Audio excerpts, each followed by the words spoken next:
Well, after all these years, it is certainly a blessing that we can be together. And I want to tell you how deeply I appreciate your wonderful friendship and your wonderful support and cooperation over all these years. May all of you have a truly wonderful Christmas, and may we all together in the new year see a real advancement on all levels of society of the dreams and principles which we know to be true. Bless all of you. And some time ago, Jowett, who is one of the principal translators of Plato, commenting on the writings of Homer, said that he believed that Homer wrote the Odyssey and the Iliad before the establishment of the Greek mysteries. This seems unlikely, however, because much of the story that has come down to us from so many different sources is to be found in a short section of Homer's work called The Cave of the Nymphs. This is the story of the mysterious cavern presided over by immortal mortals. This cave was an entrance into birth, and all creatures were born with the sun in Cancer. They then entered into the mysteries of the cave, descended to its lowest parts, ascended a ladder that brought them to the gate of exit in the sign of Capricorn. So in the ancient rites, there's no question that Homer was aware of some of the esoteric speculations of Far Asia and of the earlier Western cultures. This today we are worshiping, recognizing, and reviving one of the most ancient beliefs of mankind, the annual birthday of the sun. This has been regarded with sacredness from time immemorial. There is no people anywhere that has not passed through some phase of solar symbolism in their philosophies, their sciences, and their theologies. It has dominated all the arts. It has become involved in all harmonic theories of music, and the annual birthday of the sun is the most celebrated and sacred of all festivals throughout the world. We find records of it everywhere, because it represents to the average believer the annual restoration of life and becomes a symbol of the grand resurrection in which all things in all conditions and all types of existence come finally to the great redemption, to the restoration, to the lifting up of all life from darkness to light. It is obvious that this belief originated in the Northern Hemisphere because all of the calculations, symbolisms, and devices involved in the rites are obviously related to a sun motion from the lower to the Northern Hemisphere of light. So here somewhere, maybe in India, maybe in China, this concept regained its most primitive acceptance. But very premier times, when there was nothing but savagery in the world, when men feared darkness and lived only in light, where night was a terror and day a resurrection and a relief. All of these facts and principles and ideas have come down to us in our modern philosophies, our modern religions, and even to a touch of our modern sciences.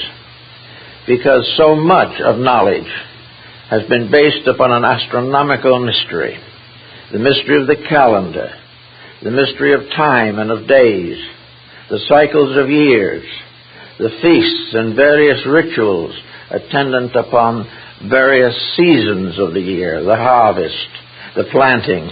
All of these things were controlled by a fixed system of religion.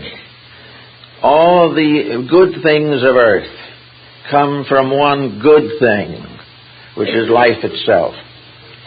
Now, the sun in its beginnings came to be understood or recognized as synonymous with life. That which the sun represented was alive. The sun was alive. And because it was alive, it could give life. It could propagate life. It could restore life. It could revive the lives and of things that were fading or failing. The sun was basically life. And this life was the common property of us all. The great benefit, the immense gift, the unchallenged mightiness upon which we all depend. From the tiniest atom to the greatest star, light is a symbol of the presence of life. Therefore, this light is a promise. It tells us something that we must all come to understand, that this light is not something that came from nothing. It is not something which was suddenly lit in some generation or age. It was eternal. Therefore, life is eternal. Immortality is a certainty. Growth is inevitable. For all good things, all revelations are based upon the immediate and inevitable and eternal presence of life. Life is therefore a very sacred thing. And as we watch its descent through all the orders of creation, we find that it comes finally to become shared with the human being. There is life in us, and this life in us has built its tabernacle of the flesh. It is this inner light that moves all parts of the outer life, because without this light, this tremendous power, all futility would go on forever hopelessly. Therefore, we have great important thought of the importance of life. Therefore, every scripture in the world has told us to protect life. It has told us and warned us not to destroy life, rather not to destroy the houses which it builds, to cooperate with it. For within this light, we also have all the laws of light. And the laws of life are the commandments. They are the ways, they are the principles, they are the methods by means of which light accomplishes its perfect works. Therefore, to damage or destroy the channels of light, or the channels of life, such is a serious crime against eternity. Therefore, we must also remember that in the religions of mankind, there was a basic nature worship. Now, nature worship is not exactly what we sometimes think it is in terms of nature cults and things of this nature. Nature worship is the adoration of the realities of things. It is to look out upon the great breadths and depths of existence with gratitude, with humble wonder, and with a deep and abiding resolution to learn the lessons of light and life, that we may in due time become useful and valuable servants in this house of eternal effulgency. All religions, then, have had their light gods, and these light gods are all love gods. They are deities that protect, preserve, and elevate, lift up, and redeem every form of life in nature. Among the most interesting, perhaps, of these light gods and life gods was Horus, the beloved son of Osiris, the god of the Egyptians.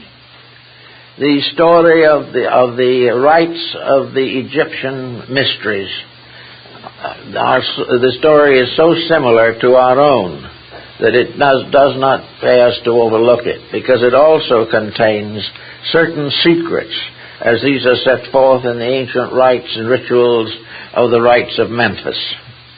In the days of long ago, Osiris, the Father God, the principal eternal light, the guardian and protector of peoples and nations and races, decided that the time had come to establish a covenant upon the earth. And he sent to the earth his only begotten son, Horus, the firstborn of the light god. And this Horus became the defender of the faith and established the mysteries. And the symbol of this deity was the sun ball, the symbol of infinite life. And one of the symbols of this deity was the Scarabaeus, the beetle, which was the symbol of the sun itself, being rolled across the sky by the eternal power. And Horus became the symbol of the sun deity, and he sat in a ship, and this ship sailed across the sky in the daytime, and at night it went down and sailed through the underworld, so that the spirits in darkness might also have their light. The Egyptians did not know the heliocentric system as we do, but it is interesting that they had become aware of the fact that the sun's light was somewhere when it wasn't here, and regularly came up at the same time according to the seasons. So that instead of saying that it was on the other side of the earth, the Egyptians thought of it as in the underworld, or a subterranean part of the world, so that it passed through the darkness and brought peace to the souls that were troubled in the mysterious amentet of the afterlife. And Horus became the avenger of his father. And once Horus became the Redeemer, he was the Lord of the Sheshesti, the Lord of the sons of light. And in the great battle between darkness and light, Horus led the hosts of heaven and overcame the dark adversary of winter and brought about in due time the bright light of spring. Everywhere these legends mix and mingle and fall together in patterns that give us a great deal of material for careful thought. Now this light that we know somewhere shining forever has also been distributed through living things as the source of individual life, individual light. And therefore both life and light come from within us. And the great life core within us is the human heart. It is in the heart that forever the drum of the gods is beating. It is also in the heart that the drum of Shiva in India beats out the pulse beat that keeps us alive. Everywhere we look we find symbols. And everywhere we find symbols, we find the story of the victorious sun, the mysterious universal light that lighteth everything that cometh into the world. And this life and this power is the life of men. It is the life of all creations. It is distributed through the blades of grass. It goes through every form of life. Therefore, in all analysis, all life is one life. And that one life is the eternal life light itself, the power of the divine in all creation. So as we come to the winter solstice, we come to the time in which the ancients be prepared for the day to come, where they looked through the stones of Stonehenge or watched the shadows of the great pyramids. All these were to tell them the sacred moment, the divine instant in which life returned to the world. Now, of course, it is obvious that life did not entirely depart, for if it had, all things would have ended in the black or Kali Yuga of night. It didn't cease, it was diminished. It was diminished, and in this diminishing, left great problems unsolved. It also became a great moral force, for something was going on all the time that some of our forebears recognized, but we have more or less forgotten. And namely, that the darkness or the night is our challenge. The powers of heaven give us light and light. They give us the day with all its glory. But it is in our own hearts and souls that we must transform the night into eternal day. When we do this, we're in the light of reality forever. All these thoughts passed through primitive minds. But these minds were very solemn and sacred in their thinking. They tried very hard to realize their utter dependence upon a divine power at the source of existence. They did not believe that they could stand alone. They did not believe that they could turn their backs upon the laws of heaven and build a world of their own. They did not believe in an atheistic culture or anything in which we did not trace our way back to the one truth, the one reality, the one inevitable. On our days, we kind of set aside Christmas as a symbol of giving. And each in his own way, and from his own heart, does some giving.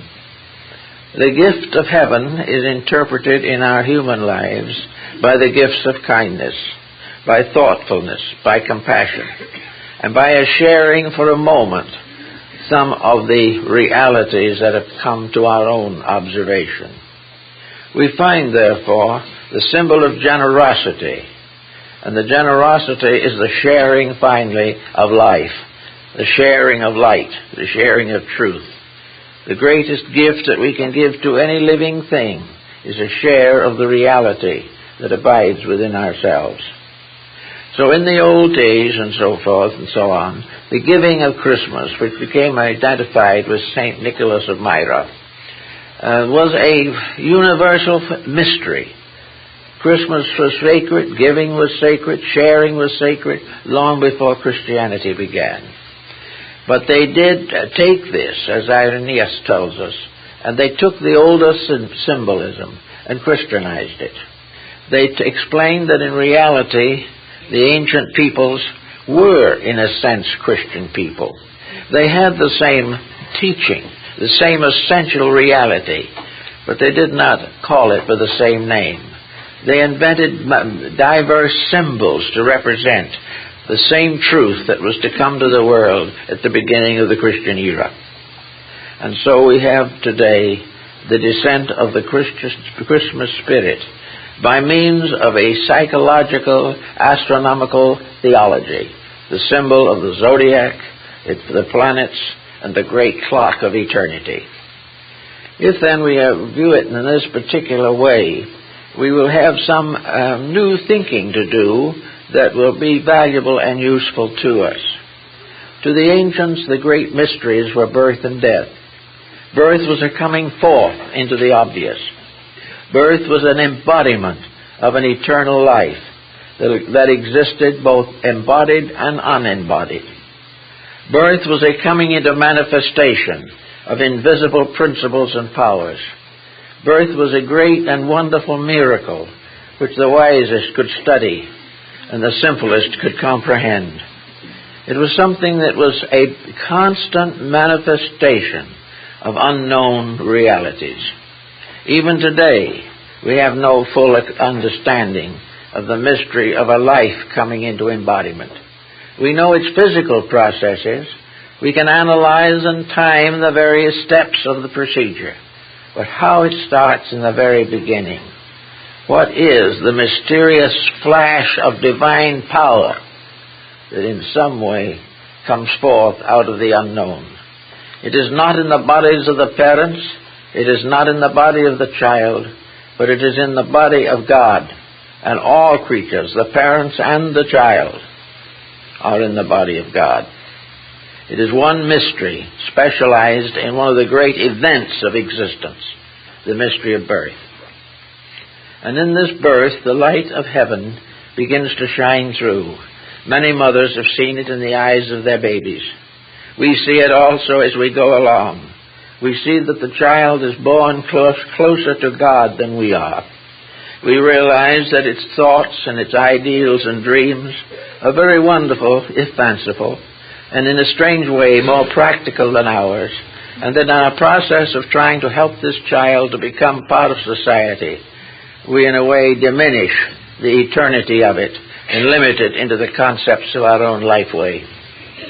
So the child begins, and this is the mystery of the sign of Cancer, the entrance to the cave of the mysterious Nymphs. And then it goes on around the zodiac halfway, from Cancer to Capricorn. And in Capricorn we have the symbol of death, or transition. Now we take it first as a transitional symbol. We see the various energies and resources of life gradually impaired. we find that the time comes when the body can no longer sustain the dreams, the ideals of the spirit. Also that in various ways, through ignorance, we have damaged that body so that it becomes more and more impaired, and that which was to be a temple to the Most High becomes a prison to our own mistakes. These things we have to face. But the time comes when there is a mysterious resurrection which we call death. For death is really the going forth in light, according to the Egyptian ritual.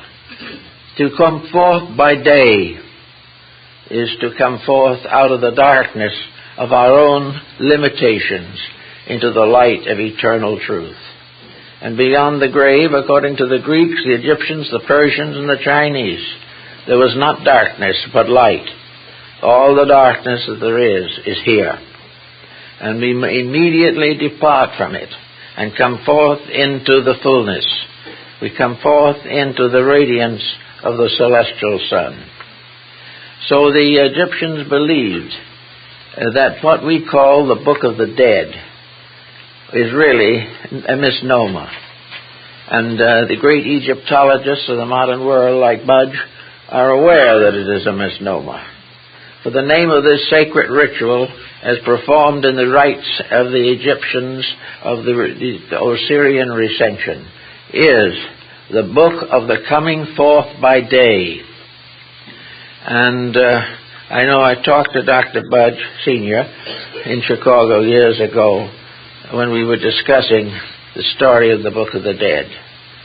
And I said to him, Dr. Bustard, is there any evidence that this book was originally a drama, that it was performed by living actors within the precincts of the temples, that it is not simply a discussion of the afterlife, it is a great drama of the life cycle? And Bud smiled and he said, it is certainly true, and I have seen copies, manuscripts of the Book of the Dead with the prompter's marks for the actors. It was a living drama, not merely a strange mythological account of something beyond our general understanding. And in this mystery of coming forth by day, we have the individual who goes forth in the light of truth. That the light within means that we retire not into darkness, but into light. And while the darkness may gather heavy upon the flesh, the more we press on into the mystery, the less darkness there is. And we find that the darkness belongs to this world and not to the eternity. Then we may ask, why are we placed here with this peculiar restriction? Why are so many people living and dying without believing in light? How is it that we struggle from day to day on mass of unsophisticated purposes? How is it that we continue to follow little patterns that lead nowhere and are perfectly content to waste our years rather than to grow? Why do these things happen? And the Egyptians and the Persians and the Hindus have given us a good answer. They have pointed out that we are here just as the small schoolboy says, why do I have to go to school every day when I'd rather go fishing? This is it. We would rather have fun. We would rather do nothing important. We would rather lazily go along, doing as we please, and hoping that everything will come out well. But it doesn't. And it doesn't come out well because it is contrary to the plan of our own existence. The great mystery school, the great center of initiation for man is the human world itself with all that it contains. This earth is our secret house where we must learn how to attain our own conscious immortality. We are here to learn, to grow, and to pass through the rites of life. And these rites are basically three. The rite of youth and childhood is the first. The rite of maturity is the second. The rite of age is the third. We move from one level of the mystery to another. And in each level there are lessons to learn. Those who learn the lessons graduate. Those who do not learn the lessons continue to drift along in their uncertainties. So in the great cycle of rituals, as broken up into the year, into the day, into the hour, into the minute, all these divisions are significant and have been made into parts of theology by our remote ancestors who lived and struggled and learned and died long before our time. But always the mystery was the same. Always the rite was the same. The purpose of life was to grow. The purpose of life was to release the light from within, so that instead of depending upon the reformations of physical society, we redeemed ourselves. As Paul says, the Christ in you, the hope of glory. It is our own inner divinity that must shine forth and lead us on the way of righteousness. We look everywhere for leaders, but the leader we never seem to look for is always here in our own heart. And it is this leader that speaks to us sometimes faintly through conscience, and often is silent for many years. Very often in tragedy and great loss we turn to this inner leadership, and then we discover that there is balm in Gilead, that from this inner life comes the peace, the security, the understanding which redeems and regenerates the uncertainties of mortality. So here we are with the presence of the sovereign sun, that Akhenaton represented as rays of light, each ending in a human hand. The sun that was no respecter of persons, the sun that was not an autocrat, but was as mindful of the sparrow's fall as it was of the collapse of empire. This ever-present, utter intimacy of life, this life which is a seed, so to say, planted in everything and growing in everything, unless the thing in which it grows turns against it. And all this life has no cash value. It is far more important. We cannot buy it, we cannot sell it. But we can bestow something of it from our own hearts if we so desire. We can comfort, we can help to enlighten, we can serve generously the needs of life, but we cannot buy or sell the light of heaven. It does not come out of our intellectualism, it does not come out of our materialism. It is not to be found in the laboratories of science, but the base materials of it are everywhere. And there is nothing that man ever learns, ever studies, or ever believes that in one way or another is not an instrument of eternal light. So on Christmas we come when the sun moves northward, when the darkness of winter begins to break, and we look forward to the promise of another day. We are reasonably certain, even in our most pessimistic moments, that the sun will rise, that the winter will break, that the tiny green things will break through the earth again, that nature will be fruitful, and the human being will be mindful. All these changes are part of a great procedure, a great process. And this process is mentioned in the story of the mysteries of the pyramid, in the house of the hidden places. The pyramid is the symbol of this earth, for its chambers and its inner parts are also symbols of the mysteries of our physical existence. Every mood we have is a room. Every conviction that we nourish puts walls around us or opens them. Every wall is either a divider or a protector. Everything we do has in some way a sacred significance, either directly or by lesson. We learn by doing it well, we learn by doing it poorly. In both cases, learning is inevitable.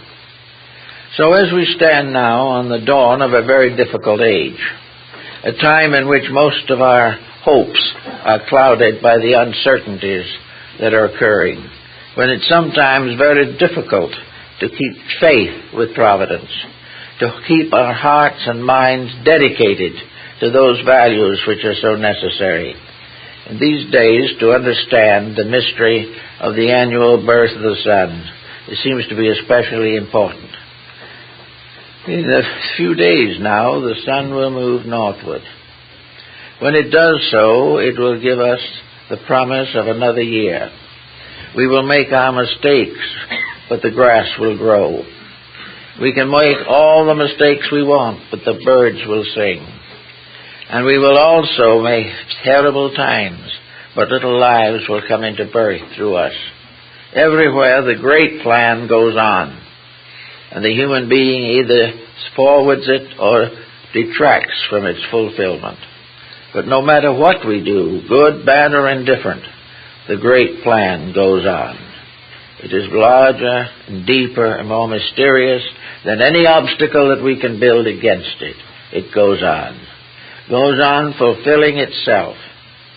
In old times, the priesthoods of the ancients were groups of dedicated persons united to help the good word go on, to help to make life rich, to bring new persons to the understanding of the great integrities of existence. And out of all these integrities, we've had the commandments of every culture, laws of ethics, rules, rites, and ceremonies.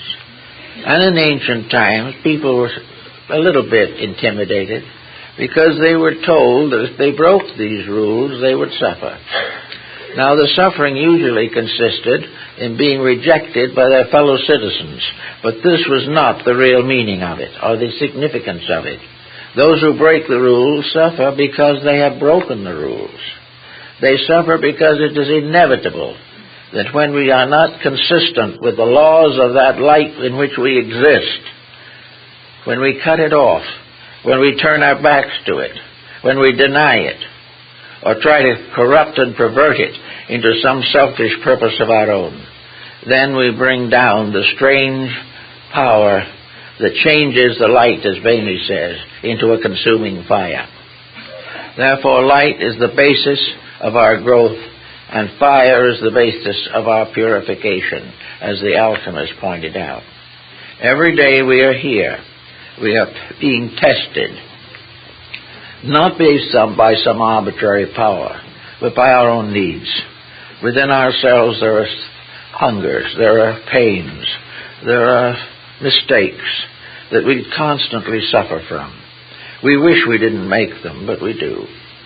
We wish we could get over making them. We can, but we may not.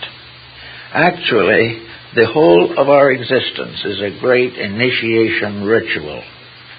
And the grand master of the mysteries is the sun, the great hierophant who controls all the rites and all the symbols. Not the visible sun as we see it in the sky, but as what the Emperor Julianus called the mystery of the sovereign sun and the mother of the gods. The sovereign sun is the ruler whose laws cannot be disobeyed. This is a luminosity. We do not see its principles. But the whole mystery of light is, as Newton found out, completely mathematical, completely lawful. In light is all things. And this light that comes from above, reflected through all forms of creation, turned and crossed over the orbit of the moon, and finally coming down to our earth. This light is a complete work in itself. It is a manuscript with more pages than have ever been written. It is a teacher that teaches more than any sage has ever known. It is a parent more intimate, more kindly, more loving than any physical parent can possibly be. And out of the great eternity of condition, out of the infinite number of things that must be rectified, in this light there is nothing failing, nothing overlooked. The light can reach to the furthest star and into the soul of the tiniest grain of sand. All of it is part of the tremendous dynamic effulgency of this light content. It is something that is so tremendous that we can only see the fringes of its robes. Its own substance is beyond us. So on Christmas Day, we worship, venerate, or adore, in one form or another, by one faith or another, by one system or another, the same mystery, the infinite blessing of God's gift of life, of light, of hope, of faith. And these things are indigenous. They are within us. They are not something that have to be taken out of the pages of a holy book. They are in our own hearts. And there, they are available to us at all times. But we celebrate this availability by the great birth of light at Christmas and the resurrection of light at Easter. These are the ancient ceremonies, the ancient symbols. And now, with all the problems that we face, it is necessary for us to begin to examine a few of these things. We are surrounded by an infinite amount of abuse. Every resource we have is being threatened. The peace and happiness of mankind is in doubt. We are very much aware of our infirmities, but not aware of the remedy. The remedy lies in the very fact of light itself. It lies in the fact that our adoration for the eternal should be so much greater than our fear of the temporal, that we cannot be moved from the foundation of gratitude, understanding, love, and obedience. The laws of life is like a parent. We must obey. We must, in one way or another, keep the rules of the game. When we do, we are in a magnificent life of peace and security. When we break the rules, disaster descends upon us. We are beginning now, after a number of years of disaster, to consider this matter. We are beginning to feel that there is some relationship between the sky and the infinite and the stars and the sun and the moon and our little puny existence down here on a little ball rolling through space. We begin to realize that we are citizens of a vast universe whose rules we must obey. And we are here not simply to conquer this universe. We are here not to take its resources and exploit them. We are not here to get rich of what nature has provided. Because if we were, and it was lawful, we would not have to leave all of it behind when we go.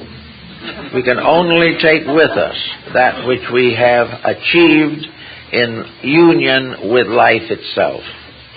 And so on this season, the experience of light, the experience of life, should be very close to us. And it is properly represented by generosity, by the individual sharing instead of hoarding, the individual giving instead of taking, the individual who realizes that it is better to love than to be loved. This all is part of a great story, a great reality. And the whole hope, the whole principle of it, the whole privilege of it, is returned to us through the mystery of the winter solstice. Here, a necessary extra something is bestowed. In the winter, the world is like the body of things. It is like our physical bodies.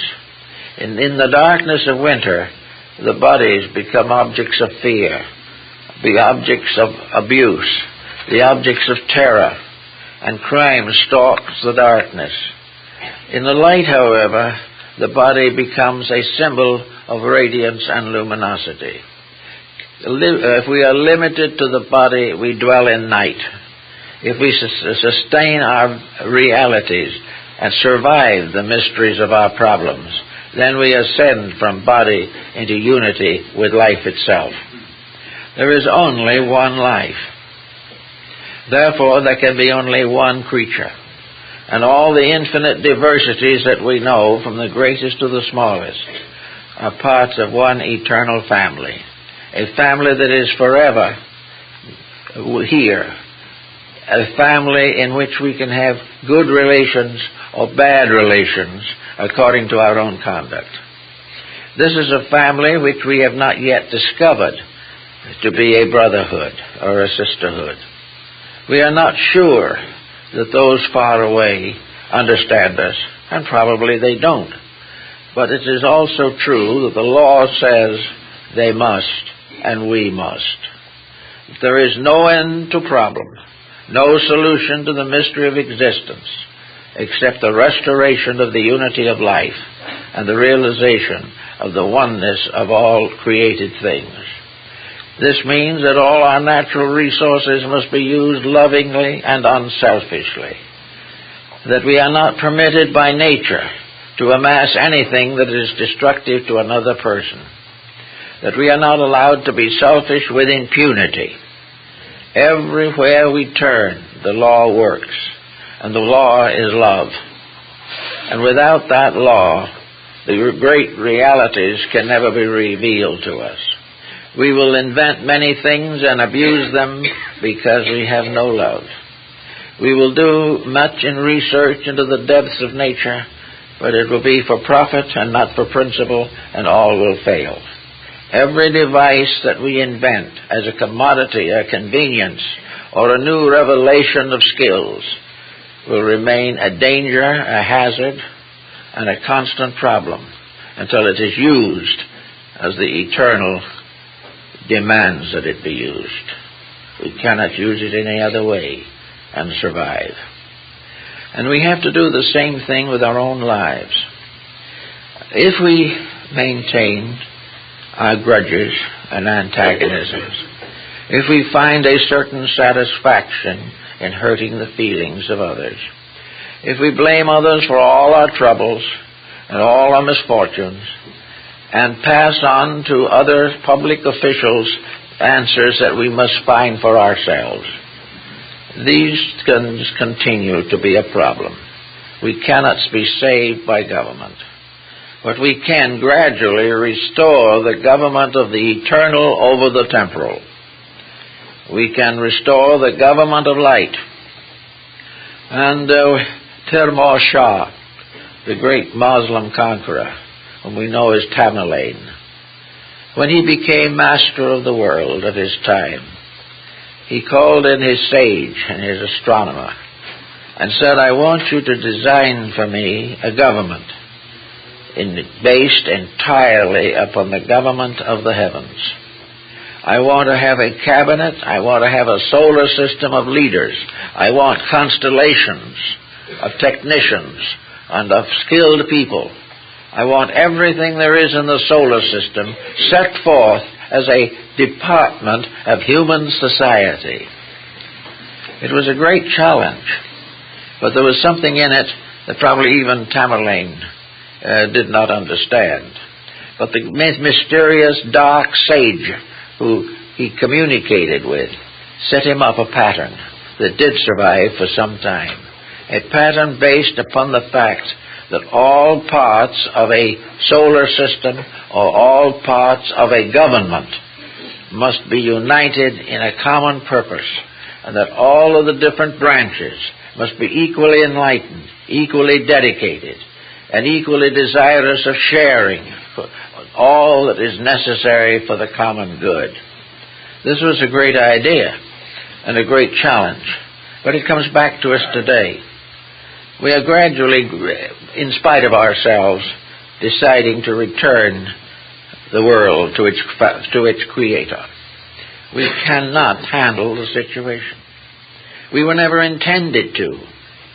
We were intended to use the experiences of this world to learn how to handle ourselves, how to become real people, how to do all the things that were necessary to the provision of realities.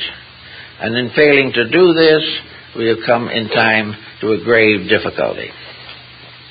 And so on Christmas at this time, we hope that each one of you will be given special consideration to the problem of growth. That by the time we get around to next Christmas, there will be more stars in the terrestrial firmament, that more people will be bound together by the great truths of life. Otherwise, we will find a very strange chemistry occurring. We will find that the instruments for the manifestation of life will gradually deteriorate. The channels will no longer be clear. There will be various stoppages. There will be cholesterol in the psychological arteries of humanity. We will get to the point where we cannot get the blood to the heart, where then we begin to watch the saddest thing of all. Not a sudden departure from here, but a gradual loss of those virtues and values which are...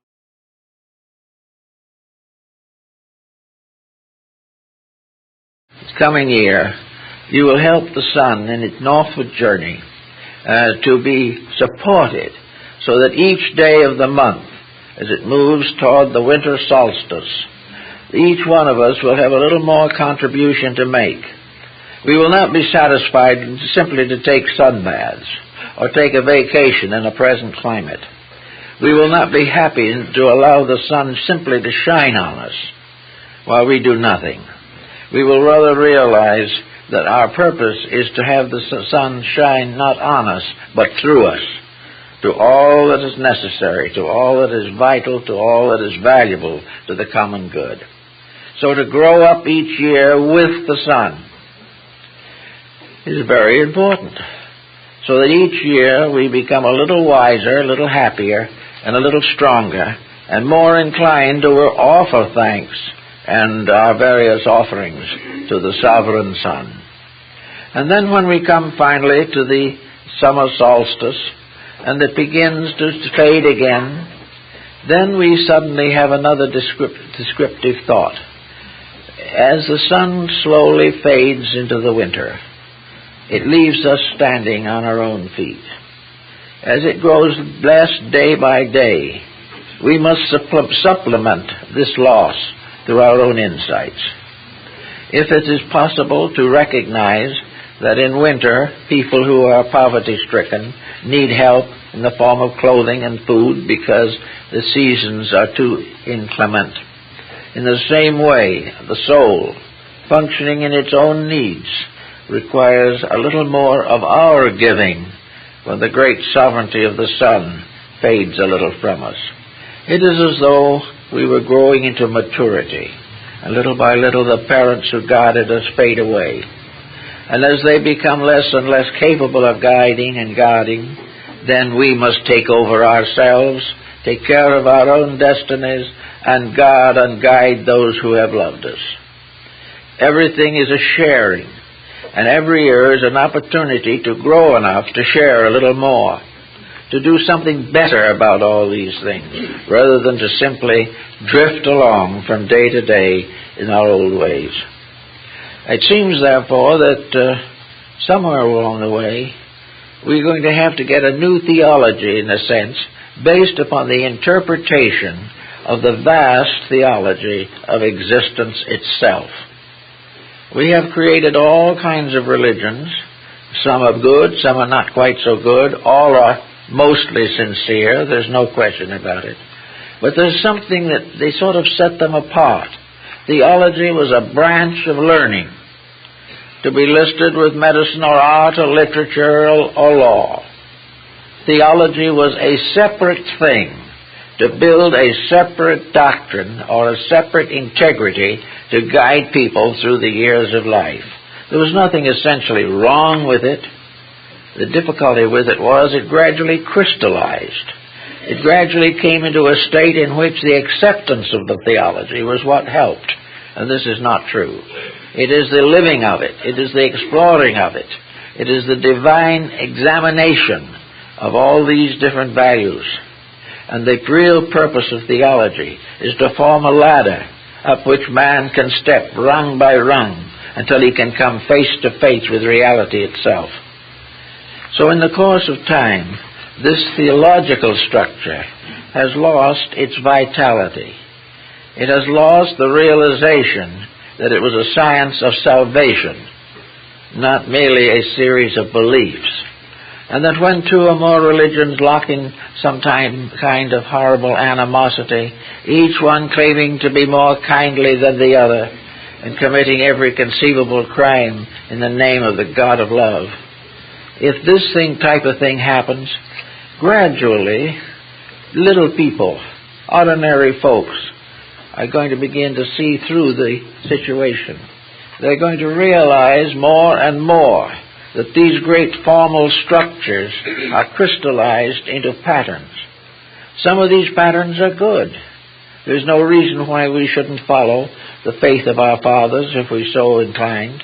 But we should take that faith as a means of discovering the faith of our one Father, the eternal light from which we come. We must keep faith with truth and life, not merely with an assortment of opinions and beliefs. We must take no shortcuts. We must not try to join something that will save us from our miseries without improving our natures. Everything must be done lawfully and properly. Man is rewarded for his works and not for his promises. He is rewarded for his deeds and not for his pretensions. Each person in his own way is a traveler toward the light. And that light cannot be taken from him. It cannot be obscured by any physical phenomena. It could not even be destroyed or obscured if the planet Earth itself dissolved, because this light is eternal. And that which becomes one with it gains eternity with it. That which comes to see it shares it. And little by little the individual who saw only his own backyard gradually begins to see his neighbor's life, and then his country's life, then the world life. Everything comes as the person gains through the experiences of the testing of beliefs with love and understanding. One of the problems that we have had is the importance of travel. People who have seen other faiths have a better understanding than those who have been locked always in their own. The more we experience or see or behold or appreciate the dedications, the convictions, the ideals of other people, other nations and other races, the more we suddenly come to realize that all these faiths are one faith, separated only by geography and language. The real facts are always the same, and the facts are the oneness of life, the parenthood of the divine, and the brotherhood of humanity. These are the great truths. These are the things that we should think about a little bit as we come to the Christmas season. For we are about to be given a new opportunity to grow. The gates of the temple will open again, and the processions of the initiates will enter in to experience more testing, more trials, more proofs of integrity. And as their proofs improve, as they show themselves to be more and more worthy, the secrets of the eternal will flow through them. The more we become enlightened and awake inwardly, the more we will understand of the universe. The more the great truths of life will shine through to strengthen us and create in us a positive dedication. There are some interesting patterns and things that have come down to us from the ancients, including these various rituals, most of which tell us definitely that all ritualism is merely a symbol of life process. Rituals are things that life passes through in the process of becoming, and later in the process of bestowing. These two great processes work together. The child born into the world, even in infancy, is passing through initiations. The initiation of learning to walk, the initiation of learning to cry, the initiation of depending upon the love of parent and bestowing from itself a strange trustfulness which has not been destroyed by sophistication or abuse. The child's perfect acceptance of life reminds us of primitive society that in the beginning did not have the type of mind that censored, divided, was suspicious. And because it was not suspicious, there were no suspicions. The whole thing developed within that child itself.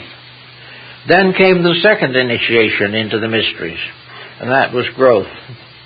Here we find the child faced by the gradual dawning of its own vital resources.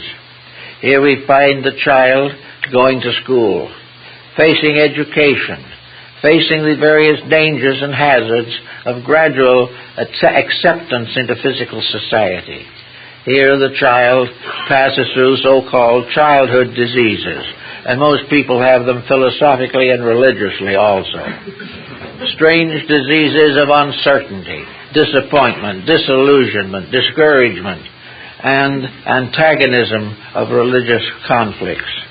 These things the child has to learn while it is going to grammar school and taking long lessons in material it will never use because it has no vital significance. But the child has to learn this. But then it goes into the next cycle, and having not learned anything too important, it has not been given even the enlightenment that we associate with the Montessori method of training children. Instead of having that child going into its teens with a little firm understanding of basic values, it enters into its emotional adolescence, which is the most dangerous period of its life, with practically no mature help. Here it has to learn.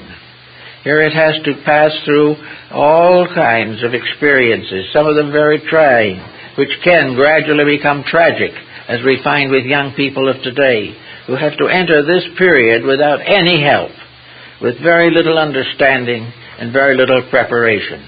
The only thing they can gradually do is learn from experience. They have to go through things until finally, through experience, through constant repetition of error, they come to the realization of what is right and what is good. So they finally pass through this period of life, hoping, struggling, trying to make those adjustments which are necessary to the establishment of home and family. And then we come to the next period. And this is the period which the ancients associated with the sovereign sun itself, career. Here the person has to build his way of life, prepare the problems of survival, employment, profession, also all of the maturities of mind and emotions which are necessary to the maintenance of a proper civilization or a proper integrity of life. Here we find the child now grown up in what might be termed the golden age, ruled by the sun itself. For here is strength, here is courage, here is the long period of career that extends between the end of education and retirement. This is the period in which the world must be faced. And in this facing, it is very important that the growing person shall begin to understand the mistakes that society itself has established. That we are all in a society that is not in harmony with universal truth, universal order, or divine love. We are in a strange kind of twilight which we have created for ourselves through the constant emphasis upon selfishness. Here we have the fortune hunter, the accumulator, the wealth and fame seeker, all of which, we may say, constitute a general failure as far as the initiation rites are concerned. No one can have enough money to buy entrance to the temple. He must do it, he must make this entrance not by what he has, but by what he is. And if in so doing he has made the choice to depend upon accumulation for survival, he has made a mistake that will have to be paid for sometimes by many years of misfortune. All the way along, however, the planetary cycle is moving him through the degrees of a mystery initiation, a ritual of maturing. After he gets to this period of having attained worldliness in all its many aspects, and along the way undoubtedly accumulating a large number of disappointments, a great deal of sorrow, and terribly disillusioning events, he passes then into the next great cycle. And he passes into the cycle, you might say, of the elder statesman. He now becomes the counselor of others. He now becomes the authority on one thing or another. But most of all, he is presumed to become an authority on the management of his own life. At this stage, the children have grown up. The responsibilities that he had are gradually becoming less. And there is a constantly unfolding realization that there is something more important than this little life that he has been satisfied to waste or use in one way or another. So here comes a little bit of judgment, a little bit of thought, a little search for wisdom, a turning back to religion after a life of materialism. And there is society doing the same thing as it is today, turning back to religion after a great outburst of scientific materialism. Little by little, the mind matures as much as it can.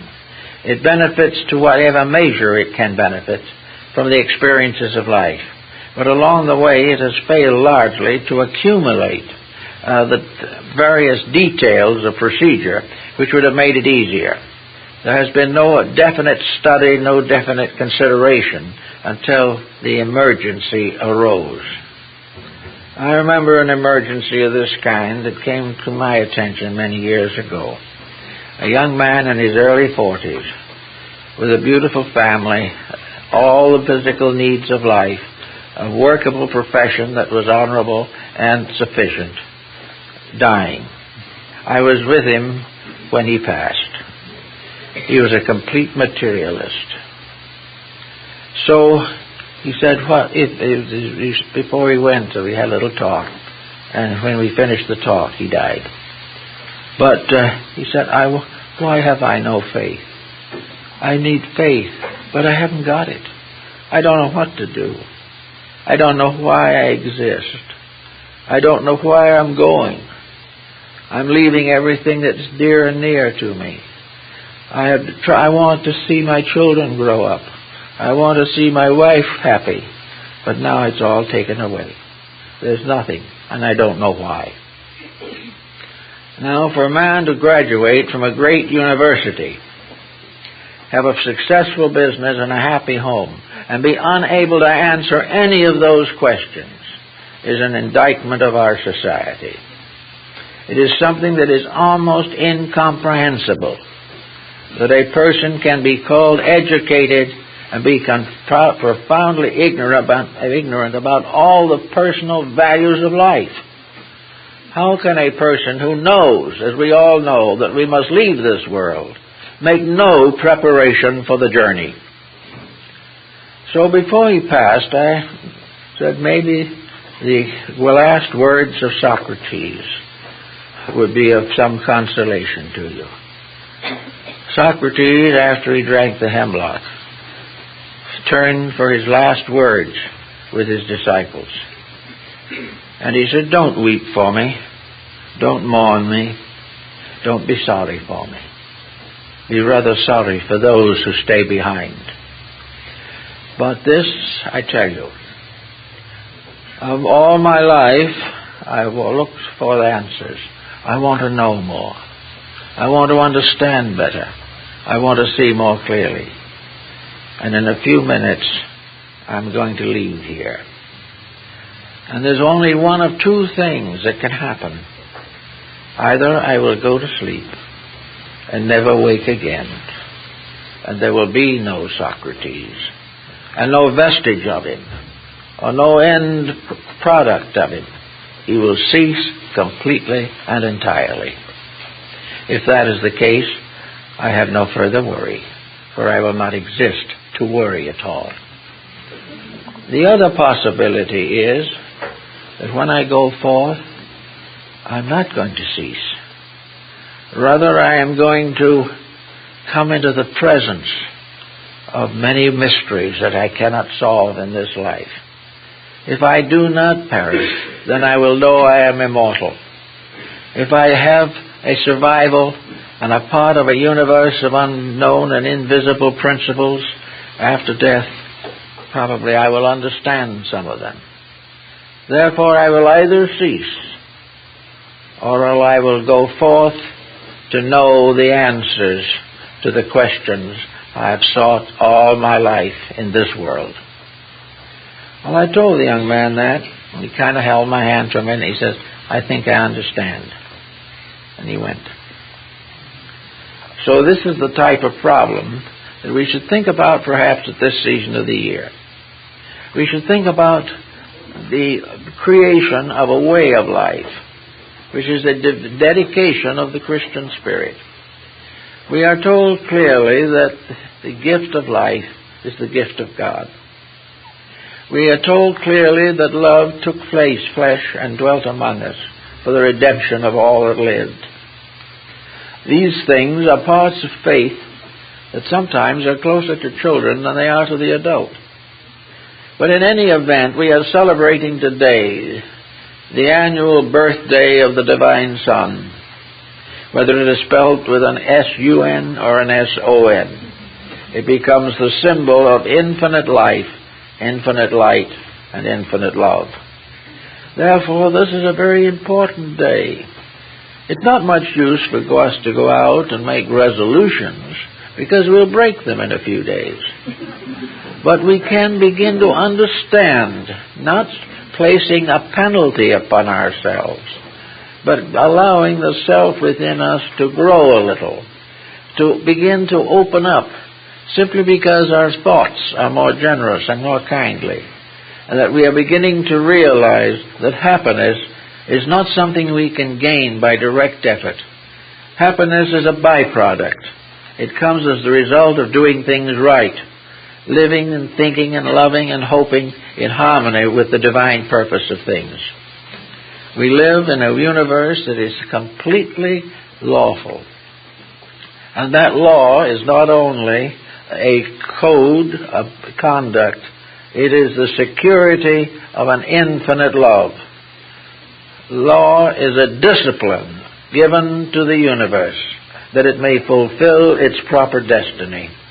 And it is the same with us. The disciplines of living are the ways that we gain eternal life. So at this time we should perhaps be a little more thoughtful, a little more considerate of these great values, that we should realize that the return of the Sovereign Son is a new invitation to growth. Just as the little seeds will come out of the earth again, and the birds will sing again, so all life will take on the glories of the spring and summer. And these glories in our hearts are not fulfilled simply on the physical plane of natural harvests and so forth. In our lives, these promises of eternal progress, this new opportunity to grow, is the greatest gift that anything can give. There's nothing that can be put in a stocking that will do for us that which a thought of constructive integrities can do for us. It can help us to bridge difficulties and intervals, and the sharing of our convictions with each other, because we really want to share, is an enrichment for all concerned. Today we are searching for world peace, and in the first day of January we will have another opportunity, a year for the searchings out of the ways of peace.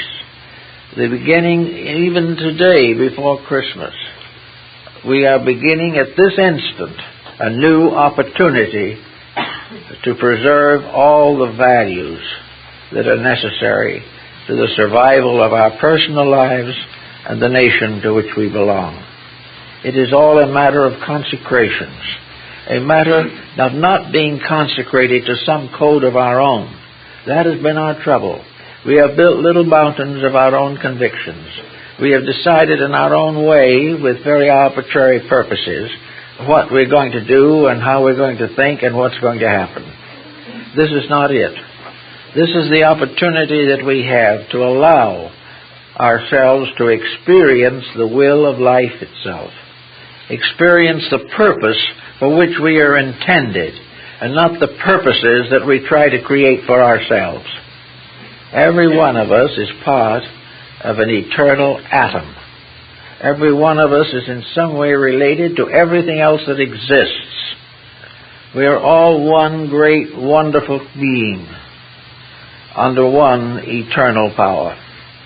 If we can begin to think about this, see it, and understand it, then maybe we can start a year in which each of us will be more mindful of the good of others and not live completely and entirely for the accomplishment of personal ends.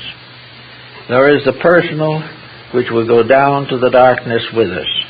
There is an impersonal which will rise phoenix-like into the light of a better and more noble existence.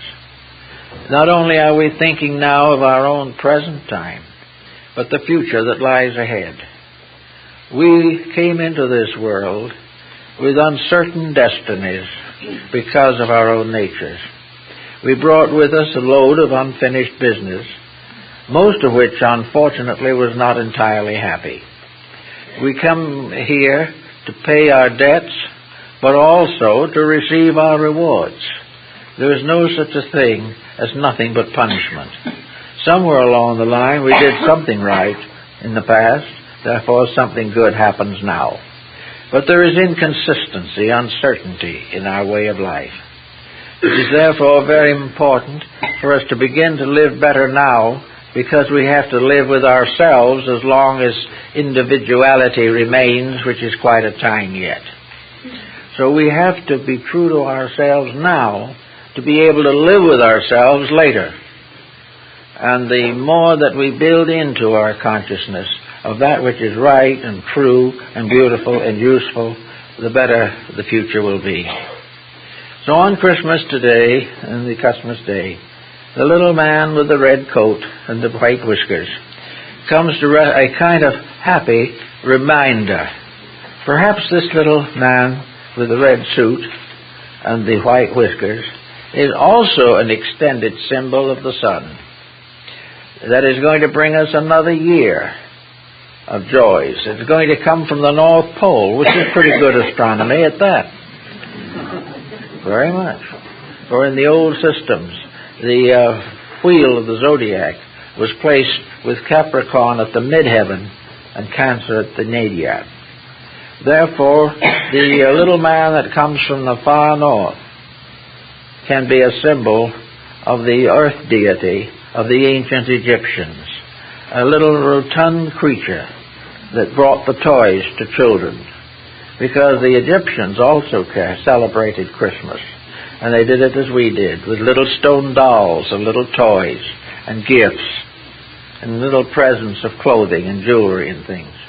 But this also came from the great north, the symbol of the unknown.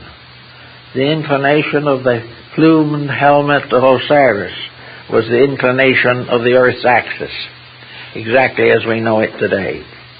So from the north comes the light, the north being in this case the birthplace of the annual sun. So in Capricorn the sun is reborn. It is reborn to shine down over the coming months until finally it reaches the fullness of its summer.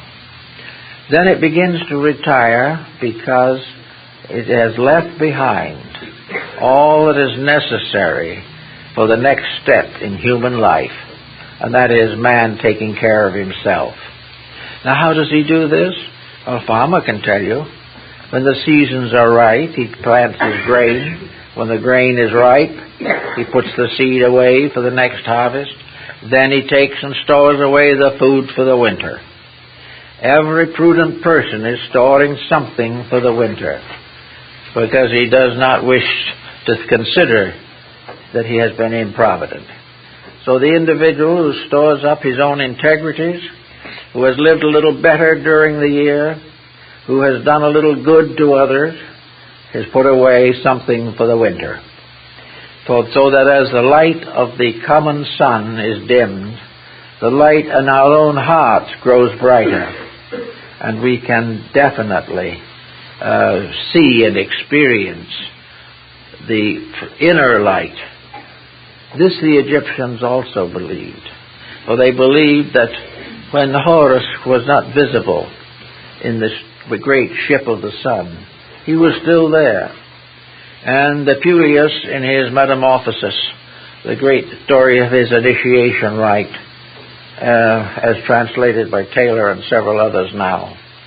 The candidate in the mysteries sees the sun shining underneath his feet. This is a peculiar statement connected with the initiation rites.